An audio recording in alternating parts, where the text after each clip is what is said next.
শুভ সকাল বন্ধুরা, তোমরা সবাই কেমন আছো? আশা করি সবাই সুস্থ আছো, ভালো আছো। তো আজকে হচ্ছে লোকনাথ উৎসব। সবার ঘরে ঘরে মোটামুটি পুজো হবে। তো আমাদের ঘরেও লোকনাথ ঠাকুর আছে, মা পুজো দেবেন।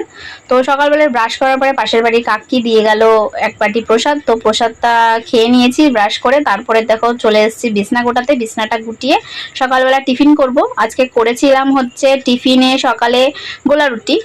সেরকম কিছু না, একদম সিম্পল ভাবে গোলা রুটি করেছিলাম, সেটাই চা আর গোলা রুটি সবাই টিফিন করেছে। তারপরে দুপুরের মেনু করেছিলাম হচ্ছে চাল কুমড়োর ঘন্ট, টক ডাল আর হচ্ছে গাটির তরকারি। যেহেতু আমাদের ঘরে লোকনাথ পুজো মা করবে, সেই জন্য বললো আজকে নিরামিষ রান্নাই করো। তো সেই জন্য নিরামিষ রান্নাই করেছিলাম, সেরকম কিছু করিনি। যা যা বললাম সেগুলোই রান্না করেছি। এই ফাঁকে ফাঁকে দেখো সকালের এখন টিফিনটা তোমাদের সাথে শেয়ার করছি।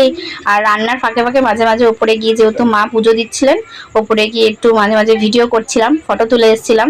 তো সেগুলো তোমাদের সাথে শেয়ার করব। আর সেরকম কিছু আজকে শেয়ার করিনি, দেখতেই পাবে তোমরা। দেখো মা সব রকম ফল টল বানাচ্ছে, পুজো দিচ্ছে, সব সাজিয়েছে সুন্দর করে। সেগুলো একটু ভিডিও তোমাদের সাথে শেয়ার করলাম।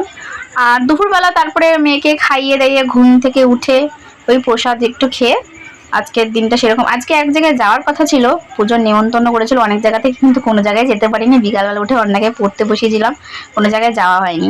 তোমাদের সাথে সেরকম ভিডিও কিছু শেয়ার করা হয়নি, যেহেতু আজকে যা যা হয়েছে ঘরে সকাল থেকে সেটুকুনি কোনোরকম শেয়ার করলাম। তো আজকের মতন ভিডিওটা এখানেই, টাটা। আরেকটা নিয়ে আসবো নতুন অন্য ব্লগ নিয়ে।